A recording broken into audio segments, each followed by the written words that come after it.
Vietnam kini muncul sebagai pencabar utama dalam pasaran durian China, sekaligus menggugat dominasi Thailand yang bertahan selama beberapa dekad menurut laporan The Nation Thailand ANN.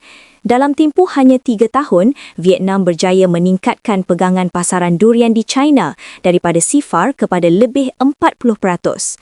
Laporan itu turut menyatakan negara-negara pengeluar durian Asia Tenggara lain seperti Malaysia dan Indonesia juga berdepan tekanan akibat perubahan lanskap pasaran China. Sejak mula mengeksport secara rasmi pada 2020, nilai ekspor durian Vietnam ke China melonjak sehingga $3 bilion AS menjelang 2024. Perubahan ini memberi tekanan besar kepada pengeluar durian Asia Tenggara lain termasuk Malaysia dan Indonesia.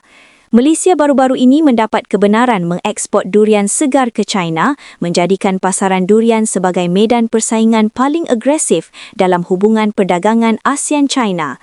Menurut analisis HSBC, koridor perdagangan ASEAN-China kini melalui perubahan besar apabila Vietnam semakin menghampiri monopoli Thailand. ASEAN kekal sebagai rakan dagang terbesar China selama 5 tahun berturut-turut dengan 2026 dijangka menyaksikan jumlah dagangan lebih tinggi.